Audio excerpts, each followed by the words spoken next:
आजकल पीरियड्स की मेनार्की यानी कि पीरियड शुरू होने की डेट भी बहुत जल्दी हो गई है। अर्ली। पहले ये 14, 15, 16 पर थी। अभी आप देख सकते हो कि एक 9 साल की लड़की या 10 साल की लड़की को भी पीरियड स्टार्ट हो जाते हैं। घर पे बैठ के अपने मोबाइल पे या टैब पे खेल रहे होते हैं, अकेले बैठे होते हैं, जंक फूड, कोक ये सब चल रहा होता है। सो इससे क्या हो गया है, एक तो इमोबिलिटी यानी कि हम एक ही जगह पे बैठे हुए हैं। एक फीमेल की जो जर्नी है ना life long, it is a roller coaster ride, because आपके बॉडी में इतनी टाइप के चेंजेस आते हैं, इमोशनल, स्ट्रक्चरल, एवरीथिंग।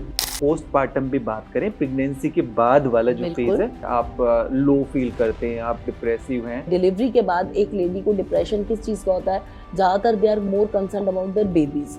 जैसे हम कुंडली मिलाते हैं, तो ऐसा कोई और टेस्टिंग भी होती है जेनेटिकली कि ये कॉम्पिटेबल है कि नहीं? हम थैलेसीमिया की बात करें या और भी कई कंडीशन। मेरे को लगता है आज की डेट में कुंडली मिलाने से थैलेसीमिया का टेस्ट दोनों हस्बैंड वाइफ का देखना बहुत जरूरी है। There is a specific checklist जो हम पेशेंट्स को प्रोवाइड करते हैं अगर वो हमसे प्री मैरिटल आके मिलते हैं फॉर टेस्ट, जिसमें it starts from blood group. Females के अंदर तो ओबेसिटी काफ़ी ज़्यादा बढ़ गई है, तो आप क्या समझते हैं ओबेसिटी कितना मेजर रिस्क फैक्टर है अगर फीमेल्स में देखिए तो इनफर्टिलिटी को लेके? फीमेल की कोई भी डिजीज हो ना, उसको आप ओबेसिटी से मैच कर सकते हैं। ओके। बिकॉज ओबेसिटी बेसिकली कर क्या रही है, आपके अंदर फैट डिपॉजिट कर रही है।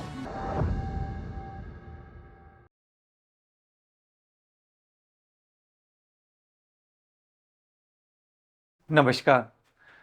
पॉडकास्ट के हमारे हेल्थ एंड वेलनेस सीरीज, जिसके अंदर की हम बात करते हैं physical health, mental health, emotional health, social health and spiritual health. तो आज की इस सीरीज में हम बात करेंगे विमेन हेल्थ के बारे में। जैसा कि हम सभी जानते हैं, हमारे घर में भी हम देखते हैं कि जो फीमेल होती है, हमारी वाइफ्स हो गई, हमारी मदर हो गई, वो सबका टेक केयर करते हैं, पर कहीं ना कहीं अपनी हेल्थ को कॉम्प्रोमाइज़ करते हैं।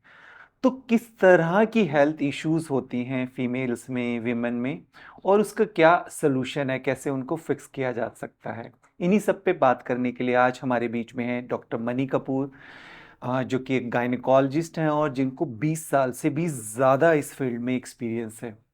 डॉक्टर मनी, आपका बहुत बहुत स्वागत है। कैसे हैं आप? ऑल गुड, आप बताइए। बस बिल्कुल बढ़िया। तो मैम, जैसा हम बात कर रहे थे कि ज़्यादातर अगर हम देखें फीमेल्स में तो वो पूरी फैमिली का टेक केयर करते हैं, बट कहीं ना कहीं अपनी हेल्थ को वो काफ़ी कॉम्प्रोमाइज़ करते हैं। आपके पास भी जब आती होंगी फीमेल्स, आप भी देखते होंगे कि ज़्यादातर कोई प्रिवेंटिव या वैसे इन जनरल आती नहीं होंगी। जब उनको बहुत ज़्यादा प्रॉब्लम बढ़ जाती होगी तो आपको भी लगता होगा कि अरे थोड़ा पहले आ जाते। तो क्या ऐसा लगता है, आप अपना कुछ अपनी ओपीडी का कोई ऐसा एक्सपीरियंस शेयर करना चाहें? मैं अपनी ओपीडी का एक्सपीरियंस अगर बताऊं तो मैंने बहुत बार देखा है कि मदर्स या वाइफ्स जो होती हैं वो अपनी कंप्लेंट सबसे लास्ट में रखती हैं, या तो वो अपने हस्बैंड को लेकर आती हैं किसी इशू से, और या फिर अपनी डॉटर को या बेटे को लेकर आती हैं, और बिल्कुल लास्ट में, बिल्कुल लास्ट रेफरेंस की तरह वो बताते हैं कि डॉक्टर मुझे भी ये प्रॉब्लम है, तो क्या इसके लिए भी कुछ मुझे करना चाहिए। तो एक तो ये इशू हो गया।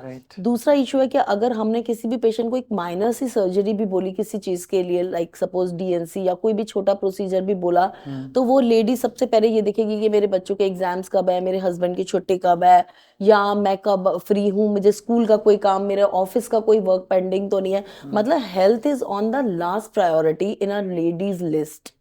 सो ये हम डेफिनेटली आजकल देख रहे हैं जैसे ट्रेंड चल रहा है।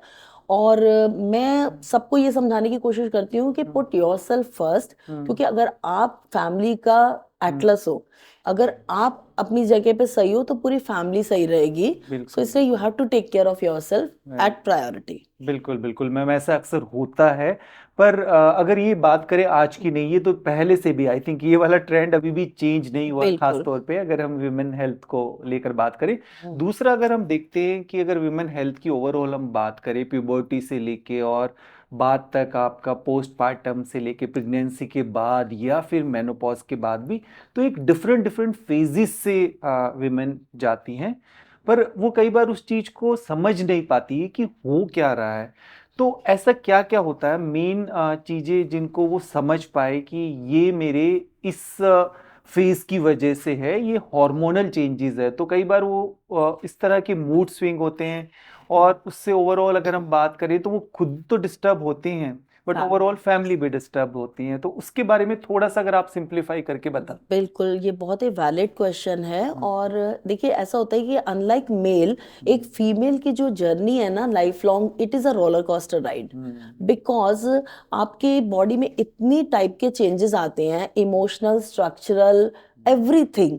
तो उसके उस हिसाब से आप जब एक चाइल्ड हो तो आप डिफरेंट हो। आप जैसे प्यूबर्टी हिट करती है आपको, तो पीरियड्स और इससे रिलेटेड चीजें शुरू होती हैं।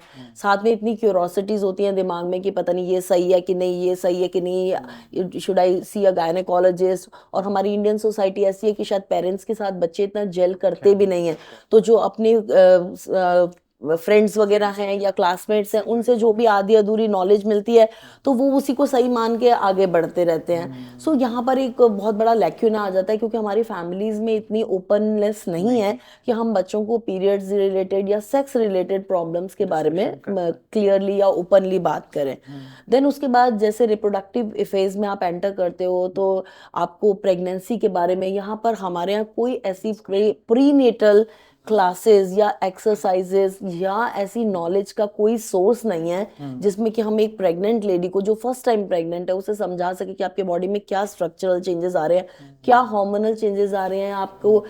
एवरीबडी सेज कि ये तो होता ही है प्रेगनेंसी में। तो जो फर्स्ट टाइमर्स हैं उनको, दे आर ऑलवेज कंफ्यूज। आज किसी ने कह दिया कि मेरा वेट ठीक नहीं बढ़ रहा, या मेरा तो स्टमक दिख ही नहीं रहा है, टमी तो दिखती नहीं है।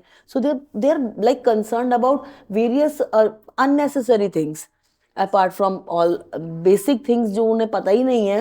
अननेसेसरी थिंग, क्या मैं ऑयल ले सकती हूँ, 9th मंथ लग गया है, इस तरह की। without having any basis, they are right, just leading the pregnancy. Right. Then comes the postpartum phase, जिसमें कि प्रेगनेंसी के एक बाद वाला फेज। Exactly okay. प्रेगनेंसी के बाद, डिलीवरी के बाद वाला फेज, जिसमें कि एक लेडी को बहुत ही ज्यादा इमोशनल चेंजेस आते हैं, जिसको फैमिली भी समझ नहीं पाती। कई बार पेशेंट को खुद ही नहीं समझ आता कि ये मेरे को कुछ डिप्रेशन में जा रही हूँ या क्या हो रहा है, बिकॉज तो ये सारी चीजें जो हैं वो एकदम आपको नीचे लेके जाती हैं कि यार ये क्या, pregnancy was something high and then postpartum आप बिल्कुल low, and you are not able to जज कि ये मेरे साथ क्या हो रहा है। और उसकी वजह से फैमिली में डिस्टर्बेंस, हस्बैंड के साथ डिस्टर्बेंस, सब चालू हो जाती है। Right. Then comes post menopausal और मेनोपॉजल फेज, जहां पर पीरियड्स बंद होने का टाइम आ जाता है, हमारे हार्मोन्स इरेगुलर हो जाते हैं। अगेन वो चीज हिट करती है, फीमेल को समझ ही नहीं आता कि ये क्या हो रहा है मेरे साथ। मेरे को हॉट फ्लैशेस हो रहे हैं, मेरी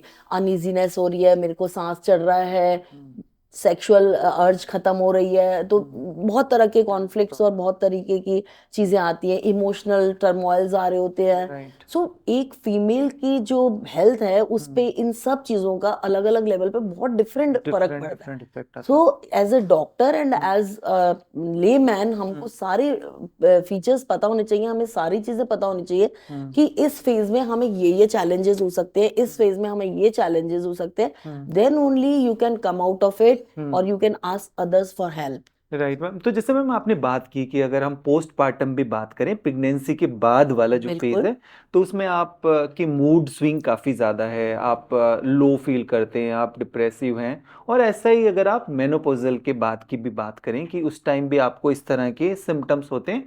पर ये तो मैम इन जनरल भी आजकल की लाइफस्टाइल में अगर हम बात करें, तो हम आमतौर पे हम लो फील करते हैं और थोड़ा सा डिप्रेशन, तो आपके पास जितनी भी फीमेल्स आती होंगी अक्सर इस बात की कंप्लेंट करती भी होंगी, और आप भी जज कर पाती होंगी कि सिम्टम्स काफ़ी उस तरह के लग रहे हैं। पर इसमें वो डिफरेंशिएट फिर भी करे कैसे कि ये वाले थोड़े से रेड फ्लैग है, और यहाँ पर आपको एक बार एक्सपर्ट से कंसल्ट करना है, अपनी गायनिकोलॉजिस्ट से, डॉक्टर से ज़रूर मिलना है। देखिए, अगर मैं बात करूं पोस्टपार्टम यानी डिलीवरी के तुरंत बाद के डिप्रेशन की, और दूसरी तरफ मैं बात करूं कि पोस्ट मेनोपॉजल यानी कि पीरियड बंद होने के बाद के डिप्रेशन की, तो दोनों ही टोटली डिफरेंट चीजें हैं। ये फैमिली वालों को समझने की जरूरत है, वो अंडरस्टैंड कर सकते हैं बहुत आसानी से, क्योंकि सिम्टम्स ये लगे, रेड फ्लैग्स बिल्कुल डिफरेंट है दोनों के। ओके। जैसे कि जब पोस्टपार्टम एक डिलीवरी के बाद एक लेडी को डिप्रेशन किस चीज का होता है, ज्यादातर they are more concern about their babies. तो उसमें क्या होता है, उन्हें लगता है कि पता नहीं मेरा फीड एडिक्वेट आ रहा है या नहीं, फीड से बच्चे को तो पूरा पड़ रहा है कि नहीं, उस पर से फैमिली में से कोई क्या देता है कि ये बच्चा रो रहा है, इसको ऊपर का दे दो, तो अलग अलग तरीके की आपको Next. सलाहें मिल रही होती हैं। सो एंड प्लस आपकी बॉडी थोड़ी कुछ समय के लिए डिपेंडेंट हो जाती है आपके रिलेटिव्स पे और सब पे, कि आपको खाने के लिए, चलने के लिए, बैठने के लिए you have to be dependent on your relatives. और वो आजकल की लेडीज थोड़ा सा एडजस्ट करना थोड़ा सा मुश्किल हो जाता है कभी कभी। सो वो एक बहुत इंपॉर्टेंट फैक्टर है। और मिल्क प्रोडक्शन इन जनरल हम सब देख रहे हैं कि कम हो रही है अब। तो उसके चलते बहुत ही ज्यादा पेशेंट्स कंसर्न रहते हैं कि डॉक्टर मेरे फीड पूरे नहीं आ रही, बच्चा लैच नहीं कर पा रहा है। सो कंसर्न्स डिफरेंट है। हस्बैंड का थोड़ा सा ऐसा सपोर्ट नहीं लग रहा है, हमें रात भर जगना पड़ता है बच्चे के साथ, फैमिली का सपोर्ट कम है, मेड नहीं है घर पे। सो इस तरीके की चीजें इनडायरेक्टली आपको डिप्रेशन में डालती हैं कि how I have to take care of my baby, I don't know how to, because ये फर्स्ट टाइम है। और कोई किसी सबका क्वेश्चन पेपर अलग है। राइट। आज किसी के क्वेश्चन पेपर में कॉन्स्टिपेशन है, कल किसी के क्वेश्चन पेपर में बेबी सारी रात रो रहा है, उनको समझ नहीं आ रहा कि क्या करना है। सो मतलब एवरीबडी इज क्लूलेस। तो पेशेंट की ज्यादातर डिप्रेशन के सिम्टम्स यही होते हैं, बाहर निकल नहीं सकते, रेस्ट्रिक्टेड हैं, घर में काम नहीं कर सकते, कोई आउटिंग नहीं है, कोई बाहर का खाना नहीं खा सकते। तो many restrictions make you feel you know a little insecure as well as unhealthy also. Okay ठीक है ना, mentally as well as physically होता है। तो मैम इसमें ये मान के चले कि ये एक फेज है, मतलब वो क्या माने कि ये एक फेज है और ये फेज निकल जाएगा, या कुछ इसमें आप कुछ टिप्स बताएंगे, कुछ ट्रिक्स बताएंगे कि ये चीजें करें तो एटलीस्ट ये वाली जो जर्नी है, ये वाला जो फेज है वो थोड़ा इजी हो जाएगा उनके लिए? देखिए, हमने एक इनिशिएटिव लिया अपने हॉस्पिटल में, हमने कुछ क्लासेस शुरू करी हैं, एंटीनेटल एक्सरसाइजेज हम करवाते हैं अपने पेशेंट्स को। ओके। तो उसके साथ ना हम हमेशा एक टॉपिक कोई एक लेते हैं जिसके बारे में हम चर्चा करते हैं पेशेंट्स के साथ। और उसमें हम उन्हें ये समझाने की कोशिश करते हैं कि देखिए, डिलीवरी के पहले आपको ब्रेस्ट को कैसे प्रिपेयर करना है, क्या खा सकते हैं आप, आपकी डाइट में क्या चीजें होनी चाहिए जिससे आपको ब्रेस्ट मिल्क अच्छा है। तो इन जनरल आपको मेडिसिन कितनी कितने इंटरवल्स पे लेनी है, और पोस्टमार्टम अपना यानी डिलीवरी के बाद अपना ख्याल कैसे रखना है, ये सारे चैलेंजेस। इसके साथ ही हम उन्हें ये भी बताने की कोशिश करते हैं कि देखिए, आगे फ्यूचर में आपको ये चीजें तंग कर सकती हैं। आपको ब्रेस्ट पेन हो सकता है, निपल सोरनेस हो सकती है, आपको इनएडिक्वेट फीड आ सकता है, यानी मिल्क की मात्रा पूरी नहीं आ रही है। सो ऐसा हो तो घरेलू उपचार क्या कर सकते हो आप, हम उन्हें समझा के रखते हैं पहले से ही। आपको कैसे अपनी ब्रेस्ट को प्रिपेयर करना है, आपको क्या फीड लेना है, कितना पानी पीना है। क्योंकि एक बड़ी जनरल सी, अगर मैं आपको छोटा सा एग्जांपल दूं, कि लोग कहते हैं कि डिलीवरी के बाद पानी नहीं पीना, अगर पानी पियेंगे तो पेट निकल आएगा। ऐसे ऐसे लोगों में बहुत सारी धारणाएं हैं। अब क्या होता है कि जब पेशेंट पानी कम पीता है, यूरिन भी कम पास होता है, थोड़ा सा इन्फेक्शन सा सेटअप हो जाता है, यूरिन इन्फेक्शन हो सकता है, साथ में मिल्क की प्रोडक्शन कम हो जाती है। सो अब अगर आपका पेशेंट पहले से ये जानता है कि मुझे पानी पूरा लेना है, मुझे ये चीज खानी है, मुझे ये चीज नहीं खानी है, मुझे अपनी डाइट का भी ध्यान रखना है, क्या मुझे मेंटल इश्यूज आ सकते हैं, तो आप मेंटली प्रिपेयर्ड हो उन चैलेंजेस को डील करने में। तो ये सारी चीजें अगर हम अवेयर करें अपने पेशेंट्स को, सो आई हैव सीन कि बहुत फर्क पड़ता है। अगर हम छोटी छोटी क्लासेस लें, छोटे छोटे हम उनको एक लाइव एग्जांपल्स दें, तो बहुत फर्क पड़ता है कि वो इन चीजों के लिए एक्सेप्ट कर लेते हैं कि हाँ डॉक्टर, ऐसा होगा तो मैं ऐसे मैनेज करूंगी इसको। राइट। तो इस तरह की टेक्निक तो अगर आप थ्रू आउट अपनी लाइफ में ही ध्यान रखें, जिसमें हम स्ट्रेस मैनेजमेंट की बात करते हैं, ओवरऑल अपनी डाइट का ध्यान रखें, अपनी स्लीप का ध्यान रखें, क्योंकि ऑब्वियसली इस फेज में आपकी स्लीप सबसे ज्यादा कॉम्प्रोमाइज्ड होती है। और अगर आपकी नींद ठीक नहीं है तो फिर आप वैसे भी इरिटेबल रहेंगे। और पर जिस समय वो फेज होता है उस समय आप बहुत ज्यादा ऐसी प्रैक्टिसेस कर नहीं पाते, इसलिए बहुत ज्यादा जरूरी है कि जितना हो सके अपने आप को अवेयर और अपडेट जरूर करें उस फेज के लिए। तो एक तो मैम ये चीज हो गया। दूसरा, अगर हम देखें तो आजकल जैसे इनफर्टिलिटी काफी ज्यादा बढ़ रही है, बिकॉज फीमेल्स में भी काफी देखें, हमारा तो वर्किंग विमेन रहती है तो उनके भी काफी एस्पिरेशन रहते हैं कि अपना करियर सेट करना है, उसके बाद फिर वो फर्दर अपना प्रेगनेंसी प्लान करते हैं। बट इनफर्टिलिटी अगर हम देखें, जैसे कि आईवीएफ सेंटर्स आजकल इतने ज़्यादा ओपन हो गए हैं, नॉर्मल प्रेगनेंसी कम ही हो गई है। तो इसके पीछे आपको क्या लगता है, क्या बेसिक रीज़न है और क्या क्या चीज़ें आजकल का जो यूथ है उनको ध्यान रखनी चाहिए? देखिए, एक तो सबसे पहली चीज है कि प्रायोरिटीज चेंज हो गई हैं। पहले अर्ली मैरिजेस हो जाती थी, 20-25 तक मैरिज हो गई, 26 हार्डली 26-27 तक तो मतलब फैमिली कंप्लीट हो जाती थी। अब एस्पिरेशंस हाई हैं, जॉब अपॉर्चुनिटीज हैं सबके पास, सबको कैरियर देखना भी है, बनाना भी, और बनाना भी चाहिए। तो इन सब के चलते जो है ना, आप कह सकते हो कि जो मैरिज की एज है वो ही चेंज हो गई, मैरिटल एज ही चेंज हो गई है। इट इज नाउ 30 प्लस पे आती है। जबकि हम ये कहते थे कि 30 तक आपकी फैमिली कंप्लीट हो जानी चाहिए। अभी 30 के बाद भी उन्हें 3-4 इयर्स चाहिए आपस में अंडरस्टैंडिंग के लिए, एंड उसके बाद 35-36 पे कहीं जाके उनको ऐसा लगता है कि हमें एक बेबी की जरूरत है। मैम पर उससे बड़ा चैलेंज आता है कि ठीक है आपका करियर सेट हो गया, उसके बाद ज्यादातर चैलेंज रहता है कि उनको उनकी पसंद का पार्टनर नहीं मिला, एग्जैक्टली, तो उसी बिल्कुल। चीज में वो लेट हो जाता है काफी ज्यादा। पार्टनर मिलना, जी। ट्यूनिंग होना, आजकल वो भी बहुत इम्पोर्टेंट है कि आपकी ट्यूनिंग राइट। भी सही हो आपके पार्टनर पर के इसमें साथ। फिर अब क्या करें, प्रिवेंटिव टिप्स क्या है, क्या ध्यान कि रखें? देखिए, मैं अभी भी यही कहूंगी कि फर्टिलिटी पोटेंशियल डेफिनेटली 30 के बाद थोड़ा हाँ, डिक्लाइन करता है। डिक्लाइन तो होता अगर है। हम पहले से इस चीज को पेरेंट्स को समझा के रखें कि आप कुछ भी सूटेबल मैरिटल मैच आप देखना शुरू करिए, बहुत अच्छा रहेगा। राइट। दूसरी चीज, अगर आपको लग रहा है कि फॉर एनी रीजन आपकी मैरिज डिले हो रही है, फॉर कोई मेडिकल रीजन भी हो सकता है, कुछ भी हो सकता है, तो आजकल तो एग फ्रीजिंग भी हो जाती है। राइट। फर्टिलिटी प्रिजर्वेशन टेक्निक्स हैं ओके। जिसमें एग फ्रीजिंग कर देते हैं। So this can be thought of. Right. So ma'am जैसा एग प्रिजर्वेशन की हम बात कर रहे थे, तो उसके लिए क्या क्या टेक्निक है, मतलब कैसे करना चाहिए, या उससे पहले कोई टेस्ट करा के देख सकता है कि उसको जरूरी है कराना, लाइक? देखिए, बहुत सारी इंडिकेशंस हैं जिनमें एग फ्रीजिंग एडवाइस करी जाती है। अगर आपको कोई अपनी एडवांस एज के साथ कोई सुटेबल पार्टनर नहीं मिल रहा है, या आपको किसी भी कारण से किसी तरह के का कैंसर की ट्रीटमेंट चल रही है, जैसे रेडियोथेरेपी या कीमोथेरेपी चल रही है, या आपको प्रीमेच्योर ओवेरियन फेलियर एक चीज होती है जिसमें कि आपके एएमएच लेवल्स कम हो जाते हैं और हार्मोन्स के लेवल भी कम हो जाते हैं, जिसके चलते आपको नॉर्मल प्रेगनेंसी होने के चांसेस कम हो जाते हैं। राइट। राइट। इन केसेस में हम एग फ्रीजिंग की तरफ जा सकते हैं कि फ्यूचर में जब भी आपको चाहिए हो तो प्रेगनेंसी आपके अपने एग के थ्रू हो सके। ओके। अगर हम इस चीज को नहीं करते या हम इसे डिले करते हैं और हमारे एग्स अपने आप से बॉडी में बनने बंद हो जाते हैं, सो देन प्रेगनेंसी जो भी होगी वो आईवीएफ के थ्रू डोनर एग से हो सकती है। यानी कि हमें डोनर एग किसी बाहर से लेना पड़ेगा, किसी डोनर से। तो अगर आप चाहते हैं कि फ्यूचर में सेल्फ एग से, यानी कि अपने खुद के एग से आप कंसीव करना चाहते हैं, तो एग फ्रीजिंग एक बहुत अच्छा ऑप्शन है अगर आप अभी फिलहाल अपनी प्रेगनेंसी को डिले करना चाहते हैं तो। जैसा एएमएच आपने बताया, हाँ तो जी, कोई 30s में है या लेट 30s के अंदर है, अपना एएमएच टेस्ट करा कर देखें। और बिल्कुल। अगर वो लग रहा है कि टेस्ट में अभी वो बॉर्डर लाइन है या ठीक नहीं आ रहा, तो वो एक बार एक्सपर्ट से जरूर मिले। Exactly. Right. It's a very simple test जो कि एक मात्र ब्लड से हो जाता है। ओके। इसके लिए साइकिल का कोई भी दिन, या ऐसा नहीं है कि पीरियड्स में ही कराना है या आगे पीछे कराना है, खाली पेट कराना है कि खा के कराना है, ऐसा कुछ भी नहीं, किसी भी दिन हो सकता है। और राइट। बहुत ही सिंपल टेस्ट है।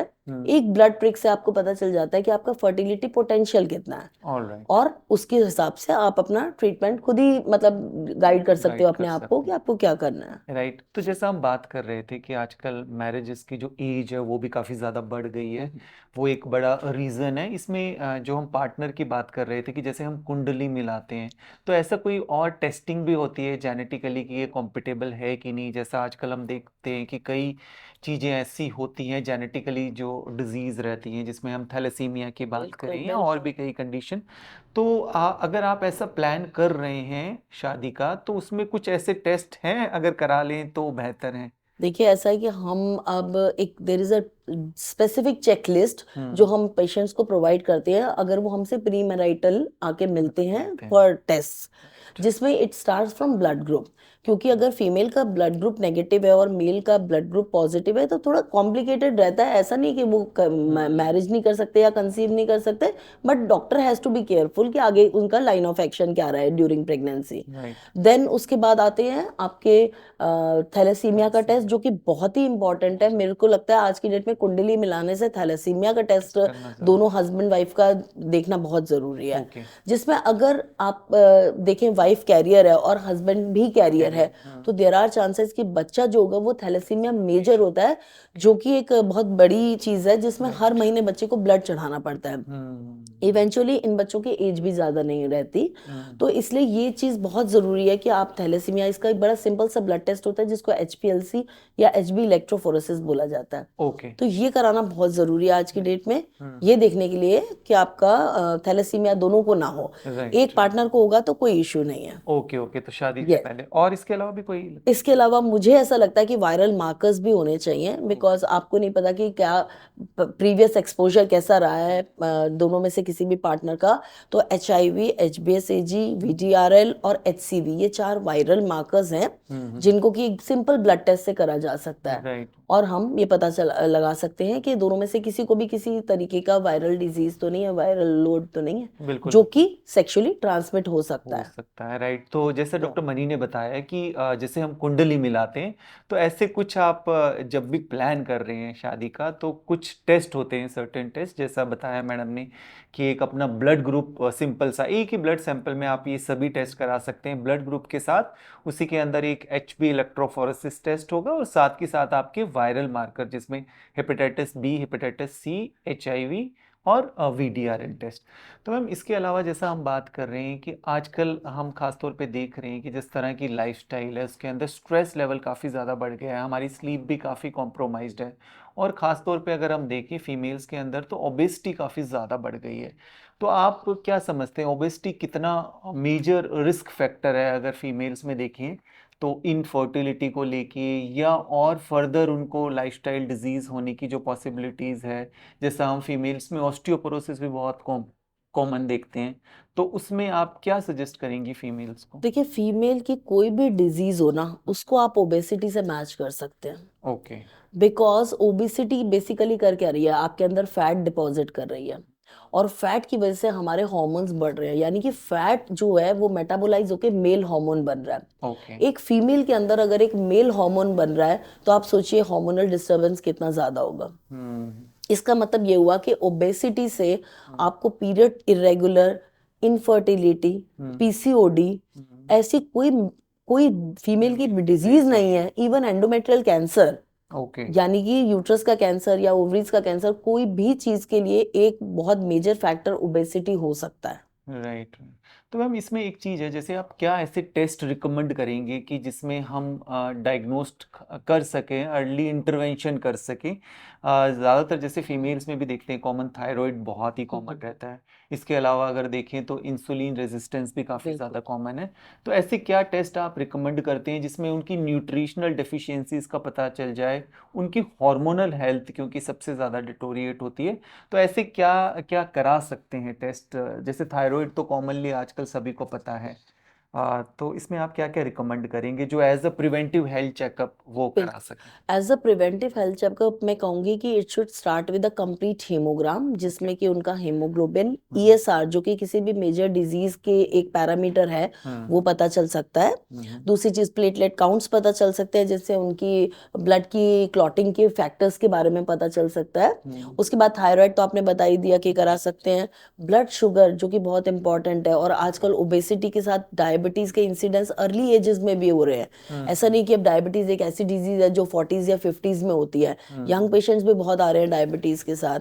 तो एक रैंडम ब्लड शुगर सैंपल भी होना चाहिए मेरे हिसाब से। ओके। देन उसके बाद लिपिड प्रोफाइल, क्योंकि आप देख रहे हैं आजकल ओबेसिटी इतनी ज्यादा रैम्पेंट है कि ग्रेड 1 फैटी लीवर आना या कुछ भी अल्ट्रासाउंड में आना बहुत ही कॉमन है। मतलब ऐसा नहीं हो सकता कि किसी का बिल्कुल नॉर्मल अल्ट्रासाउंड आए, कुछ तो आएगा ही आएगा उसमें। So liver function test, kidney function test, उसके बाद आपके जितने भी वायरल मार्कर्स मैंने अभी डिस्कस करे हैं वो सारे। अगर हम हार्मोनल प्रोफाइल की बात करें तो देयर आर 4 और 5 हार्मोन्स जो हमें बॉडी के सारे रिप्रोडक्टिव सिस्टम के बारे में पूरा मिरर दे देते हैं। ओके। जैसे कि FSH है, LH है, ये कुछ एक हार्मोन्स हैं जो हमें डेट के फर्स्ट या सेकेंड डे पे कराने होते हैं। राइट। इसके अलावा थायराइड है, प्रोलैक्टिन है, जो कि हम साइकिल इंडिपेंडेंट टेस्टों की तरह कंसल्ट करते हैं और हम कभी भी करा सकते हैं। राइट। कुछ और भी हैं, जैसे एस्ट्राडायोल है, प्रोजेस्टेरोन है, DHEA है, इंसुलिन है। ओके। तो ये सारे हार्मोन्स भी किसी भी दिन कराए जा सकते हैं। राइट। तो इसमें आपका इंसुलिन इज वेरी इंपॉर्टेंट, क्योंकि आजकल ओबेसिटी के चलते इंसुलिन रेजिस्टेंस के केसेस देखने में आ रहे हैं, और उनको पकड़ने का एक ही तरीका है जिसमें हम इंसुलिन रेजिस्टेंस चेक कर लेते हैं। राइट। अगर इंसुलिन रेजिस्टेंस है तो ओबेसिटी का ट्रीटमेंट डिफरेंट है, और अगर नहीं है तो ओबेसिटी का ट्रीटमेंट अलग है। अलग सो ये इतना डिफरेंट है। राइट। तो मैम आजकल छोटे बच्चों में भी देखते हैं, खास तौर पे अगर आप बात करेंगे कि कोई छोटा हमारा फीमेल गर्ल चाइल्ड भी है तो उनका भी वजन काफी ज्यादा होते हैं, तो ऐसे में आप मदर्स को क्या एडवाइस करेंगे कि वो हेल्थ एक मतलब वजन ज्यादा होना और हेल्दी होने में फर्क है, तो वो कैसे डिफरेंशिएट करें और क्या चीजें ऐसे ध्यान रखें? जैसा आपने बताया कि वजन ज्यादा होना खास तौर पे फीमेल में हो तो कई तरह की डिजीज से वो लिंक है, चाहे फीमेल हो चाहे मेल हो, बिल्कुल। किसी में भी। तो ऐसे में क्या गाइड करें, क्योंकि आजकल बच्चे भी काफी ज्यादा वजन ज्यादा रहता है। आपने देखा होगा कि आजकल पीरियड्स की मेनार्की यानी कि पीरियड शुरू होने की डेट भी बहुत जल्दी यस हो गई यस, है। अर्ली। पहले ये 14 15 16 पर थी। राइट अभी आप देख सकते हो कि एक 9 साल की लड़की या 10 साल की लड़की को भी पीरियड स्टार्ट हो जाते हैं। राइट। तो ये जो शिफ्ट हुआ है ये किस लिए हुआ है? पहले हम ओके। लोग बहुत ज्यादा खेलते थे पार्क में, बहुत ज्यादा बच्चे शाम को खेलते थे, बहुत मैनुअल एक्टिविटीज होती थी, बहुत दौड़ते भागते थे, फिजिकली बहुत अपने आप को फिट रखते थे। लेकिन आज की डेट में क्या है, घर पे बैठ के अपने मोबाइल पे या टैब पे खेल रहे होते हैं, अकेले बैठे होते हैं, साथ में chips, burgers, junk food, Coke, ये सब चल रहा होता है। सो इससे क्या हो गया है, एक तो इमोबिलिटी यानी कि हम एक ही जगह पे बैठे हुए हैं। बैठे। दूसरी चीज हमारी वन वे कम्युनिकेशन है, हमारी टू वे कम्युनिकेशन नहीं है कि हम किसी फ्रेंड से बातें कर रहे हैं या उनके घर जा रहे हैं उनके साथ खेल रहे हैं। हमारी वन वे कम्युनिकेशन, हमारा मोबाइल जो बोल रहा है या हमारा टैब जो बोल रहा है हम सुन रहे हैं, सिर्फ सुन रहे हैं, उससे बातें नहीं कर रहे हैं हम। सो उससे क्या हो रहा है कि हमारी बैठे बैठे हम खाए जा रहे हैं, हमारी एक्टिविटी कुछ नहीं है, हम फिजिकली कुछ कर ही नहीं रहे। सो हमारे फैट अगेन डिपॉजिट होता जा रहा है हमारी बॉडी में। सो हमें पता भी नहीं चल रहा कि हमारे बच्चे इस एज में ही कितने एक्सपोज हो रहे हैं कार्डियक प्रॉब्लम्स को लेके, यानी कि हार्ट की प्रॉब्लम्स को लेके, अलग अलग तरीके की मेटाबॉलिक प्रॉब्लम्स को लेके। इस वजह से क्या है कि फीमेल्स में ओबेसिटी के चलते हार्मोनल डिस्टरबेंस होते ही आप देखोगे कि उनको पीरियड जल्दी आने शुरू हो गए हैं। अब मदर्स परेशान आती है कि 9 साल की लड़की है मेरी, ये स्कूल से आई है, इसको तो पीरियड स्टार्ट हो गए। So it is difficult to make them understand कि आप इसको फिजिकल एक्टिविटी तो कुछ करा नहीं रहे, आप इसे खिला पिला रहे हो, बिठा के लगे हुए हैं, मैगी खा रहे हैं, चिप्स खा रहे हैं, सब कुछ। सो एज शिफ्ट हो गई है। वी हैव टू अंडरस्टैंड कि हमारे बच्चों को फिजिकल एक्टिविटी करनी पड़ेगी। Obesity is a disease, it's not a disorder, it's a disease in itself. Ma'am पहले हम देखा करते थे कि कभी बाहर का खाना है तो कभी महीने में या ऐसा कोई फेस्टिवल होता था, पर आजकल तो बहुत ही ज़्यादा ट्रेंड है कि आप घर पर ही सब कुछ ऑर्डर कर देते हैं। तो आई थिंक इसमें भी मेजर आपने बताया कि डाइट का बहुत बड़ा रोल है, खासतौर पे बच्चों में जो चाइल्डहुड ओबेसिटी हम देख रहे हैं। तो इसमें बहुत ज़्यादा ज़रूरी है कि जितना पेरेंट्स इस चीज़ पे ध्यान रखेंगे। एक और चीज़ है मैम, जैसा हमने बच्चों की बात की, बट अदरवाइज वैसे भी अगर हम बात करें, एक रिसेंटली रिसर्च आई थी खासतौर पे भारत को लेकर कि भारत के अंदर जो महिलाएं हैं, विमेन हैं, उनका इनएक्टिव लाइफस्टाइल है और इसकी वजह से जो फीमेल्स में ओबेसिटी काफ़ी ज़्यादा बढ़ रही है। बट फीमेल अक्सर कहती हैं कि वो तो घर का बहुत काम करती है, तो इस पे आप क्या कहेंगे कि जो घर का काम है वो क्या एक्सरसाइज में काउंट होगा, क्योंकि उनकी पुअर मसल हेल्थ भी रहती है और वो एक ही तरह का एक्सपोजर होता है कि काम करने में, तो आप खाना बना रहे हैं तो एक ही तरह का काम है कि आपकी मेड है वो सब कुछ रेडी करके दे रही है और आपको तो सिर्फ। तो आई थिंक इस पे आप क्या कहेंगे कि कैसे वो अपनी लाइफस्टाइल को एक्टिव रखें और उनके लिए भी कितना ज़रूरी है एक्सरसाइज करना? देखिए ऐसा है कि घर के काम को मैं किसी तरीके के एक्सरसाइज में काउंट ही नहीं करती हूँ, अच्छा। बिल्कुल भी। आप ये बताइए कि अगर आपका हार्ट बीट कर रहा है या आपकी किडनी फिल्टर कर रही है तो ये भी एक काम है क्या? ये आप तो ये नहीं तो कर रहे, आपकी एग्जैक्टली बॉडी कर रही है ना कर रही आपको जिंदा रखने के लिए, तो आपको भी उसको कुछ कुछ देना है ना इसके रिटर्न में। राइट। सो अगर इतना तो बेयर मिनिमम आपकी बॉडी के ऑर्गन्स ही कर रहे हैं, यस। तो अगर आप उसके ऊपर कुछ नहीं करोगे तो कैसे काम चलेगा? आप देखिए, आप जितनी भी मेनोपॉजल लेडीज अपनी फैमिली में भी या अपने आसपास देखेंगे, आपको कोई भी थिन एंड लीन नहीं मिलेगी। आपको हमेशा एक मेनोपॉजल लेडी, हमेशा आपके दिमाग में जो भी आएगी, आपके रिश्तेदार या अड़ोसी पड़ोसी मोटे ही नजर आएंगे आपको। वेरी रेयरली 10% से भी कम पॉपुलेशन होगी इंडिया की जिसमें मेनोपॉजल लेडीज जो होंगी वो दुबली पतली टाइप की होंगी।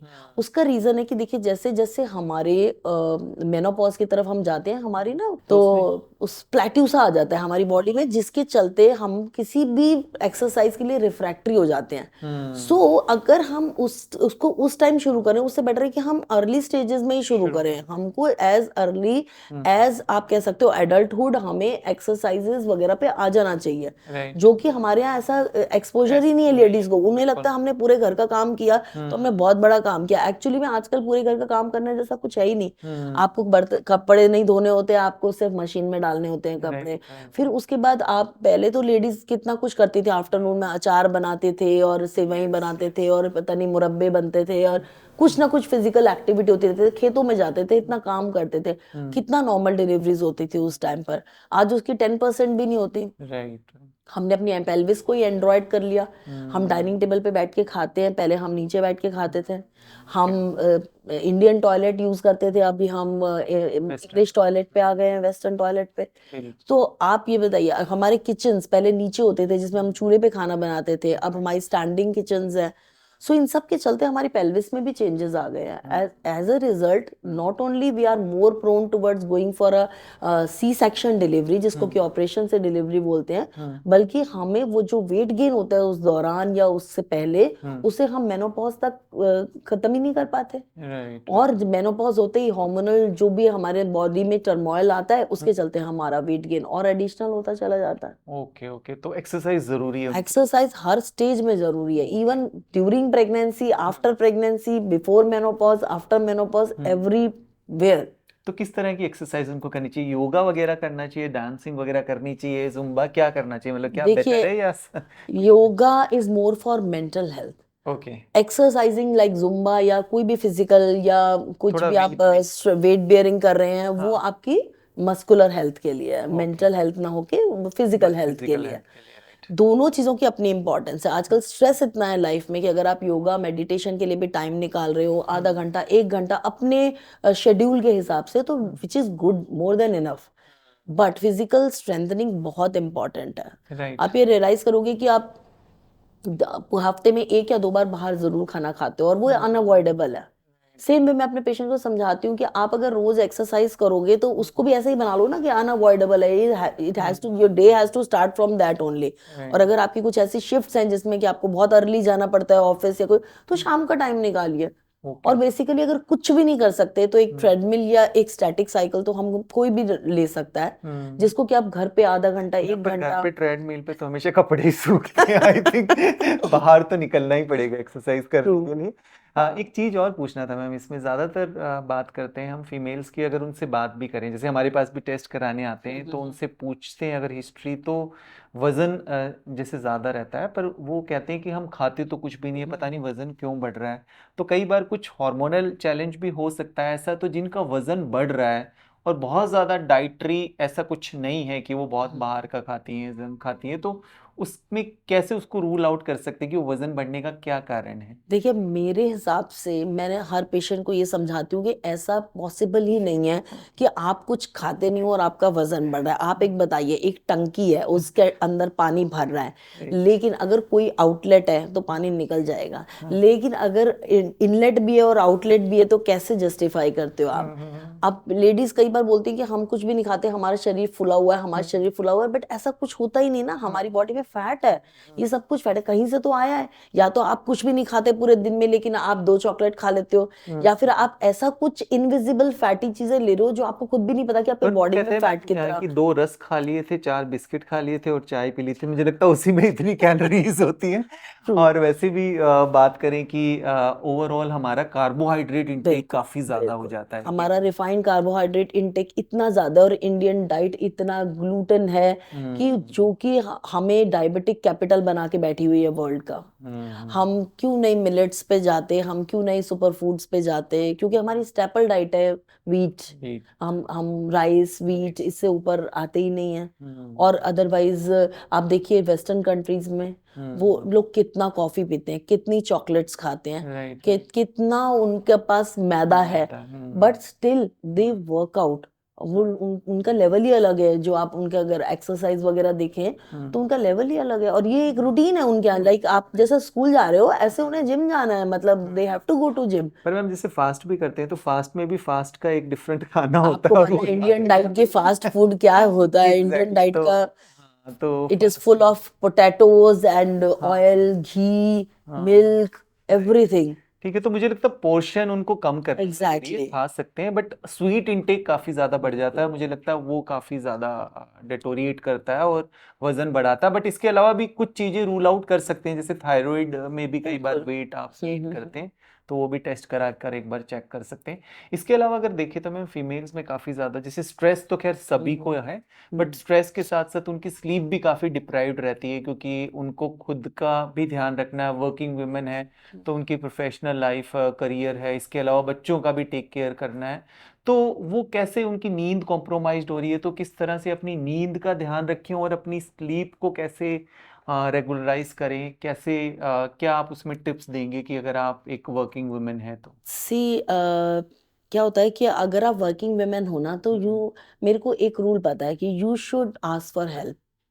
कई बार ना हम फीमेल्स की आदत होती है कि हम ये भी कर लें, वो भी कर लें, वो भी कर लें, वो कर लें, सब कुछ अपने हाथ से कर लें, सब कुछ कर लें। तो मैंने एक बहुत पहले एक इंटरव्यू देखा था, एक very successful female CEO.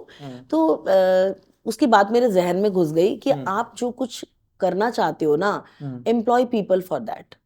If you are working women you can very well afford it. Right. Very well afford का मतलब ये नहीं है कि आपको मतलब 2-4 मेड सर्वेंट्स की जरूरत है।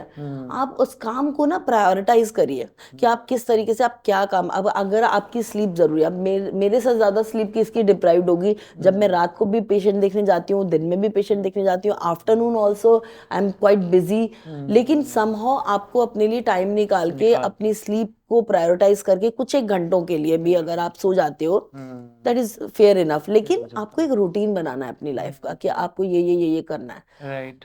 और वो संडे आप उस डीक्लटर कर सकते हो अपने आप को कि आप मुझे ये काम ऐसे ऐसे करना है, या ask for help. You can ask your partner for help, you can ask your in laws for help, या आप अपनी मेड से भी करवा सकते हो। कुछ भी जरूरी नहीं कि आप यत्र तत्र सर्वत्र अवेलेबल हो सकते हो। आपको देखना है कि आप क्या चीज खुद करने लायक है, क्या चीज दूसरे से करवाने लायक है। एंड इवेंचुअली अगर आपने ये रियलाइज कर लिया या ये टारगेट अचीव कर लिया ना, तो लाइफ की फ्रस्ट्रेशंस कम हो जाती है। बिल्कुल बिल्कुल। फ्रस्ट्रेशन कम होती है तो फैमिली का एनवायरनमेंट ठीक रहता है। अदरवाइज क्या होता है कि फीमेल जो होती है ना, उसका बड़ा पाइवटल रोल है कि फैमिली में सब कुछ कैसा चल रहा है। If you are sleep deprived, if you are low in energy, आप अपनी फैमिली को ठीक नहीं रख सकते बिल्कुल भी। Right right. तो मैम स्लीप डिप्रिवेशन और इसके अलावा अगर करें तो कुछ न्यूट्रिशनल डेफिशिएंसीज रहती है, जैसे विटामिन डी वगैरह, आयरन वगैरह, तो वो क्या क्या चीजें होती है जिनका थोड़ा सा वो ध्यान रख लें, जो डाइट से उनको नहीं मिल पाता, तो उसमें आप कुछ कैल्शियम वगैरह भी देखिए ऐसा है कि लेडी को किसी भी एज में कैल्शियम, विटामिन डी, ये आप करवा के देख लीजिए। इंडिया में 2% लेडीज होंगी जिनको कि ये चीजें नॉर्मल आएंगी। हाँ जी। ऐसे हेल्थ चेकअप वाले कितने ही पेशेंट हमारे पास आते हैं जो पढ़ते ही बोलते हैं कि डॉक्टर हमारा कैल्शियम भी कम है, विटामिन डी भी कम है। मैं कहती हूँ आपको टेस्ट कराने की जरूरत ही नहीं है, आपका तो ये कम ही होगा। आप तो इतने फैंसी टेस्ट कराने के बजाय आप खा लो, बिकॉज हमारे यहाँ कोई कंसेप्ट नहीं है प्रीनेटल कैल्शियम देने का, या पोस्ट डिलीवरी भी पेशेंट बच्चे में लग जाते हैं, वो कैल्शियम भूल जाते हैं बिल्कुल भी, चाहे कितना भी एडवाइस करो। सो क्या होता है इन अ वे, जब आपकी बॉडी डिमांड करती है तब आपकी बॉडी में कुछ है ही नहीं, जब बैंक बैलेंस ही जीरो है तो आप कहाँ से खर्चा करोगे? सो वो कंडीशन आने से पहले अगर आप लोगों को ये भी बहुत मिथ होता है कि कैल्शियम से मुझे कॉन्स्टिपेशन हो जाएगी, मुझे स्टोन्स हो जाएंगे, किडनी में स्टोन हो जाएंगे, गॉल ब्लैडर में स्टोन हो जाएंगे। तो ये थोड़ा मिथ्स भी क्लियर करने जरूरी हैं कि आप अगर ये सब लेते हो, ये आपकी बॉडी में, it is a long term investment. आप एफडीआं बनवा रहे हो, आप अपने बैंक में पैसा जमा करा रहे हो, अलग अलग पॉलिसीज ले रहे हो। First invest on your health. You have to invest in the form of calcium, multivitamins हर एज की, हर स्टेज के लिए अवेलेबल है आजकल। विमेन की अलग से आ रही हैं इतनी सारी, तो उनको ध्यान में सप्लीमेंटेशन अगर डाइट में नहीं आपको मिल पा रहा तो सप्लीमेंट इसीलिए होते हैं कि वो आपको सप्लीमेंट कर सके। बट हाँ डेफिनेटली एक बार अपने डॉक्टर से आप बात कर लें। बट जैसे विटामिन डी डेफिशिएंसी सभी को मिलता है तो उसका सप्लीमेंट जरूरी है। और जैसा आजकल अभी आपने बोन हेल्थ की बात की, फीमेल्स में जॉइंट हेल्थ भी काफी ज्यादा डिटोरिएट है, उनका आमतौर पे जॉइंट पेन की प्रॉब्लम बहुत ही कॉमन है, खासतौर पे इवन यंग फीमेल्स में भी देखें। तो अपने जॉइंट को फ्लेक्सिबल रखने के लिए और जॉइंट हेल्थ को ठीक रखने के लिए फीमेल्स क्या कर सकती हैं? हरी देखिए जॉइंट्स, मैं सबसे पहले अभी भी यही कहूंगी कि exercise is the only way to to it. Okay. Yes, बाकी चीजें भी जैसे कि आप कैल्शियम सप्लीमेंट्स ले सकते हो, आप मैग्नीशियम विद विटामिन डी ले सकते हैं, बहुत अच्छा कॉम्बिनेशन है, क्योंकि मैग्नीशियम एक बहुत इंपॉर्टेंट एलिमेंट है जिसको हम भूल जाते हैं। Right. So vitamin D everybody takes, okay. लेकिन magnesium with vitamin D is a good combination. Hmm. Collagen capsules आते हैं आजकल, अगर आपको प्रूवन एक्सरे या एमआरआई वगैरह में ऐसा कुछ प्रूव हो चुका है कि आपको जॉइंट में डिप्लीशन है कार्टिलेज वगैरह की, तो आप कोलेजन कैप्सूल्स भी ले सकते हैं। ओके। ओके। इसके साथ में आप डाइट में अपने अच्छा कैल्शियम रिच फूड लीजिए। इंडियन फूड सब चीजों में इतना रिच है। राइट राइट, उसमें सब कुछ सीजनल, आपके पास जो भी सीजनल है सब सीजनल कुछ, रीजनल जो भी आपको बिल्कुल। फ्रूट्स वेजिटेबल्स का भी इस्तेमाल करना। इसके अलावा अगर देखिए तो मैम ज्यादातर फीमेल्स के अंदर आईबीएस की प्रॉब्लम काफी कॉमन रहती है, गट हेल्थ, उनका स्टमक हमेशा डिस्टर्ब्ड रहता है बिकॉज ऑफ कई तरह की फेजिस को भी। तो गट हेल्थ को ठीक रखने के लिए भी वो क्या कर सकती हैं, और गट हेल्थ का भी जैसे आजकल गट ब्रेन एक्सिस की भी हम बात करते हैं, तो गट हेल्थ को भी हेल्दी रखने के लिए यंग फीमेल्स भी, और आईबीएस जैसे मैंने कॉमन बोला है कि ज्यादातर रहता है, तो उसके लिए भी कुछ ऐसे टिप्स की हेल्दी गट के लिए। देखिए, gut health is affected with hurry worry and curry. Okay. Okay, so जो हमें जल्दी जल्दी सब कुछ करना है, ये भी करना है वो भी करना है, तो थोड़ा शांत आराम से, आराम से। देयर इज नो हरी, आप आराम से सब काम अपना प्रायोरिटाइज करके करिए। वरी मतलब स्ट्रेस, अब जितना आप स्ट्रेस करोगे इरिटेबल बाउल और ये गट इन्फ्लेमेशन बढ़ेगी।